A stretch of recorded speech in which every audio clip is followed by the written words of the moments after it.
Saudara yang terkasih, kami sangat menyadari semakin hari persoalan hidup ini bukannya semakin berkurang, malah semakin kompleks. Terkadang gelombang dan guncangan hidup terlalu deras, sehingga rasa takut dan putus asa sering menghantui. Kami dari Yayasan Jumatidahan GKPS Batam mencoba hadir di tengah-tengah saudara dan menyapa saudara-saudara sekalian melalui acara Sapaan Kasih. Selamat malam pemirsa Batam TV yang ada di rumah. Sapaan Kasih malam ini kita berbicara dengan topik tentukan batas kerugian pada kegelisahan. Kerugian saudara bukan hanya terjadi pada nilai materi atau pasar bursa saham, tapi kerugian juga sering terjadi melalui hati kita yang sedang kacau, melalui hati kita yang sedang terpuruk, melalui hati kita yang sedang bersedih hati. Kalau demikian saudara, bagaimana persoalan ini bisa kita jelaskan sehingga batas kerugian yang menimpa hati, yang menimpa perasaan kita bisa cepat teratasi dan terobati. Baik saudara, jika saudara mungkin ketepatan yang punya kerugian pada saat ini, maka segeralah bersikap dan menentukan sikap sampai di mana batas kerugian yang boleh dilakukan. Saudara, menentukan batas kerugian saya uraikan dengan sebuah contoh. Saya sering mengadakan janji makan siang dengan seorang teman yang jarang sekali datang tepat pada waktu yang telah kami sepakati. Dulu tidak jarang ia datang setelah saya hampir selesai makan, bahkan terkadang sampai selesai baru saya pulang.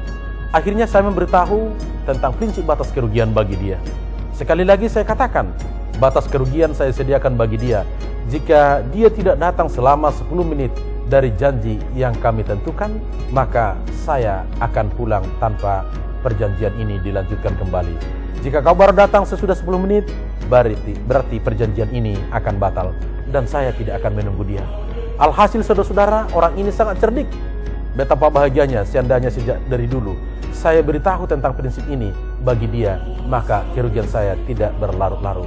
Dengan demikian saudara-saudara, saya pastikan untuk membatasi kesabaran juga harus ada.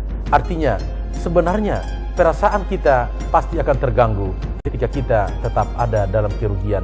Secara perasaan, secara ketegangan emosional, terkadang kita memarah, dia tidak ada. Tapi mengapa kita tidak memiliki pendirian yang kuat sehingga mengatasi setiap keadaan yang mengkhawatirkan, yang menghancurkan kedamaian kita tidak bisa kita sikapi? Bagaimana dan apa standar yang harus kita lakukan untuk tidak ceroboh dalam menentukan batas kerugian pada kegelisahan?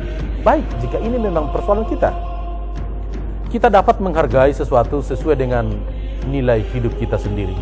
Cerita ini sangat dekat dengan kisah Benjamin Franklin yang menjadi orang kenamaan di dunia yang menjabat sebagai duta besar Amerika untuk Prancis pada saat itu. Waktu itu Benjamin berumur 7 tahun.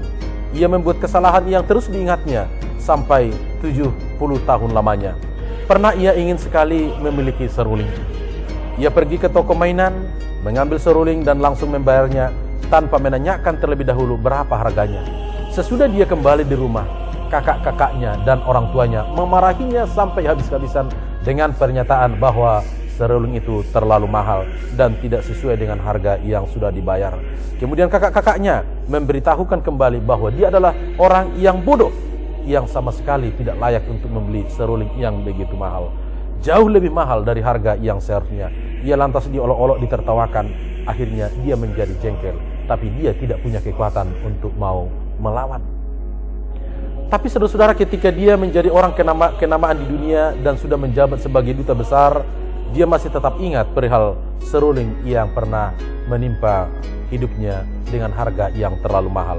Situasi ini membuatnya menjadi tidak gembira, tetapi malah kecewa dan kecewa sekali. Akibatnya saudara-saudara, Franklin menarik pelajaran yang nilainya sangat mahal sekali. Ketika ia sudah dewasa dan terjun ke tengah masyarakat, serta memperhatikan tingkah laku manusia, dia berkata seperti ini, "Saya melihat banyak sekali orang yang terlalu mahal menghargai serulingnya. Saya beranggapan bahwa sebagian besar kesengsaraan manusia disebabkan oleh kekeliruan manusia itu sendiri. Maka salah dalam membuat penilaian, maka salahlah terhadap kenyataan yang terjadi semestinya. Maka menentukan batas kerugian seharusnya artinya adalah mencurahkan perhatian terhadap sesuatu hal, bukan dengan nada berlebih-lebih. Maka untuk menentukan batas kerugian sebenarnya tidak susah ketika kita mau menerima bahwa itulah kondisi yang sedang terjadi. Karena itu saudara-saudara, inilah satu rahasia untuk mendapatkan ketenangan jiwa yang sejati, sehingga ketenangan batin kita tidak terusik. Kemampuan menilai sesuatu dengan tepat. Saya percaya kita dapat menghancurkan 50% dari kesedihan serta kekhawatiran yang sedang kita miliki, asalkan kita mau mengembangkan suatu standar emas. Suatu standar emas adalah tentang apa yang paling berharga dan baik untuk hidup kita. Bila kita diperhadapkan dengan persoalan yang seperti ini, marilah kita melakukan perbuatan yang dapat membangun kehidupan kita. Maka ketika ada yang merugikan, hendaknya tidak dilanjutkan. Artinya kita boleh bersikap tegas dengan memberitahu terhadap orang-orang yang dapat merugikan batas kerugian kita. Jangan salahkan siapa-siapa ketika kerugian kita semakin membengkak karena kita tidak pernah ada memberitahu bagi dia. Maka bersikap memberitahu ini adalah sifat yang bijak dan arif. Tapi jangan pernah menyalahkan siapa-siapa ketika orang tidak pernah memahami kita. Baik saudara-saudara, membatasi kerugian pada batin kita, salah satu ini juga adalah menjadi anugerah. Ketika ini juga kita bangun untuk orang lain. Ketika kita mau membangun orang lain, kita tidak menyalahkan dia, tapi kita juga sekaligus memperbaiki diri sendiri dan memperbaiki diri orang lain. Maka untuk menentukan batas kerugian dari kegelisahan hati kita, kita juga otomatis membangun pribadi-pribadi yang lain tanpa mempersalahkan diri kita, sehingga orang lain juga bisa semakin mapan di hadapan Yang Maha Kuasa. Terima kasih saudara, tentukanlah batas kerugian pada batin saudara tanpa menyalahkan siapapun. Tapi ingat, dengan perbuatan yang seperti ini, kita akan terbangun dan saudara kita juga akan dipulihkan kembali. Terima kasih, selamat malam pemirsa Batam TV.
Batam TV, Jembatan Hati.